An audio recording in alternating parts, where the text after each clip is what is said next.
एक लड़की थी जिसका नाम प्रीति था। प्रीति एक पढ़ी लिखी और शांत स्वभाव की लड़की थी, लेकिन उसे कहाँ पता था कि उसकी तकदीर में एक ऐसा घर लिखा है जहाँ सास ऐसी जो प्रीति को सांस तक लेने नहीं देती। सास की नाम पर तो वो शैतान थी। अरे वो प्रीति मर गई क्या? हमेशा किचन में बर्तनों को रगड़ती रहती है। उठ यहाँ से, घर में मेहमान आने वाले हैं। जा और घर की साफ सफाई अच्छी तरह से कर। जी मम्मी जी, अभी करती हूँ। सारा घर साफ करने के बाद प्रीति थक जाती है और अपनी बेड पर आराम करती है। इतने में सास कहती है, अरे वो प्रीति, कहाँ है तू? प्रीति अपनी सास की आवाज सुनकर घबरा कर उठ जाती है। जी मम्मी जी, मैं घर का सारा काम खत्म करके बस थोड़ा सा आराम कर रही थी। अरे करम जली, दिन भर सिर्फ सोने के लिए ही तेरी माँ बाप ने तुझे सिखाया है क्या? चल मेरी कमरे में, मेरी पैर में थोड़ा सा मालिश कर दे। प्रीति की साथ ए रोज का सितम था। दिन भर इतना काम करने के बाद भी जालिम सास उसे आराम करने नहीं देती थी। फिर एक दिन प्रीति की एक सहेली अनु उसके घर आती है। प्रीति, तू कैसी है? शादी के बाद तू एकदम से बदल ही गई है। तेरी अब ना कोई फोन और ना कोई मैसेज आती है। हाँ बेटी, तेरी सहेली बदल जाएगी ना? खा पी कर सोती रहती है जो दिन भर। अरे वाह प्रीति, तुम कितनी लकी हो जो तुम्हें इतनी अच्छी सास और परिवार मिला। बेचारी प्रीति अनु की ये बात सुनकर बोलती है, आ तू इधर बैठ और बोल तू क्या खाएगी।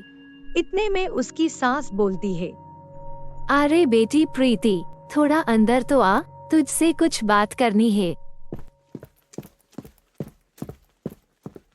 जी मम्मी जी, बोलिए क्या बात है।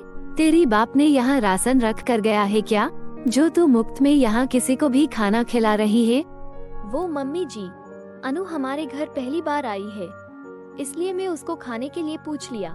मैं ये सब कुछ नहीं जानती। जा अपनी सहेली को जल्दी से यहाँ से रफा दफा कर।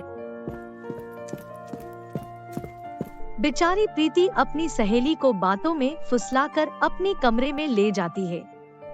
प्रीति, तुम्हारी जब इतने दिनों से फोन नहीं आया तो मैं घबरा गई थी कि तुम अपनी ससुराल में ठीक हो कि नहीं, इसलिए मैं तुमसे मिलने यहाँ चली आई। लेकिन यहाँ आकर पता चला कि तुम्हारी सास कितनी अच्छी है, वो तुम्हारी कितनी अच्छी से ख्याल रख रही है। अनु की बात सुनकर प्रीति रोने लगती है। अरे प्रीति, क्या हुआ? तू रो क्यों रही है? अनु, मैं दिन भर घर का काम करती हूँ। काम करते करते मेरी हाथ और पैर सूज गए हैं। आधी रात तक मैं मेरी सास की पैर का मालिश करती हूँ, फिर भी मेरी सास मुझ पर बहुत अत्याचार करती रहती है। कई बार तो वो मुझ पर हाथ भी उठाती है। क्या? ये तो तुम्हारी साथ बहुत जुल्म हो रहा है। तुम ये सब बर्दाश्त मत करो। तुम अपनी मम्मी पापा को इसके बारे में बोलो। नहीं अनु, ये सुनकर मम्मी पापा टूट जाएंगे। मैं उनको कुछ नहीं कहूँगी। जैसी तुम्हारी मर्जी। मैं अब जा रही हूँ, अपना ख्याल रखना। ऐसे बोलकर अनु वहाँ से चली जाती है। अनु की जाने के बाद प्रीति रो रो कर थोड़ी देर सो जाती है। इतने में उसकी सास की चिल्लाने की आवाज सुनाई देती है। अरे वो प्रीति, कहाँ मर गई? इधर आ, थोड़ी सी समय क्या मिला? महारानी घोड़े बेचकर सो गई, दिन भर बस सोती रहती है। इतने में बेचारी प्रीति डर के मारे उठकर अपनी सास की पास आती है।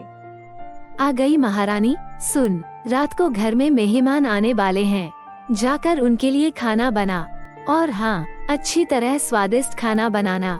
मेरी नाम बदनाम होनी नहीं चाहिए, समझी? बेचारी प्रीति दिन भर थकी हुई किचन में जाती है खाना बनाने। जब वो खाना बना रही थी, उसकी हाथ जल जाता है। वो चिल्लाकर रोते हुए बाहर आती है। अरे क्या हुआ तुझे? मम्मी जी देखो, मेरी हाथ जल गई, बहुत दर्द हो रहा है। मैं जाकर दवाई लगा देती हूँ। अरे कामचोर, काम नहीं करना है तुझे, इसलिए हाथ जलने की बहाना बना रही है। जाकर खाना बना किचन में। अब आगे क्या होने वाला है, जानने के लिए देखिए हमारा अगला एपिसोड।